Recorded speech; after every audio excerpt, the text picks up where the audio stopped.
सूरजपुर में 10वीं 12वीं के प्रैक्टिकल परीक्षा में खुलेआम नकल करने का वीडियो मीडिया के कैमरे में कैद हो गया, जहां वीडियो में टीचर के सामने परीक्षार्थी बुक के सहारे नकल करते दिख रहे थे।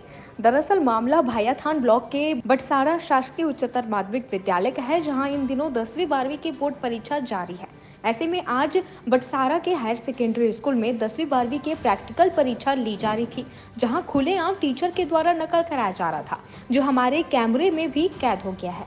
ऐसे में टीचर भी बच्चों को पढ़ाई में कमजोर होने का हवाला देते हुए हमारे कैमरे में नकल कराने की बात स्वीकारते नजर आए।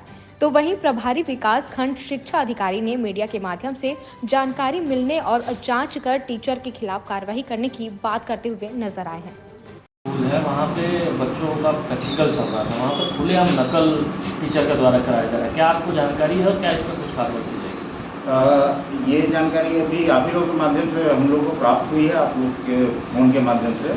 और जैसे ही ये मामला हमारे संज्ञान में आया, मैंने तत्काल वहाँ केंद्राध्यक्ष से बात किया और मैं खुद कल उस केंद्र में परीक्षा के दौरान जाऊँगा और उस मामले की पूरी जाँच करके और आगे कार्रवाई की जाएगी। टीचर इसमें खुद इस चीज़ को कबूलते दिख रहे हैं कि हाँ, हम नकल करा रहे हैं, बच्चों को पास कराना है, तो इसको आप कितना सही मानते? ये जो टीचर का वो बयान आया है, उस बयान को जाकर सूक्ष्मता से हम लोग देखेंगे और उसके आधार पर उसका बयान लेकर और जो भी वस्तु स्थिति वहाँ पर होगी उसके आधार पर हम आगे कार्रवाई करेंगे। किस तरह की कार्रवाई होगी सर? इस पर जाके हम जांच करेंगे, बच्चों से बयान लेंगे और देखेंगे कि वास्तव में अगर शिक्षक के द्वारा ऐसा किया जा रहा था तो गलत है और कार्रवाई के लिए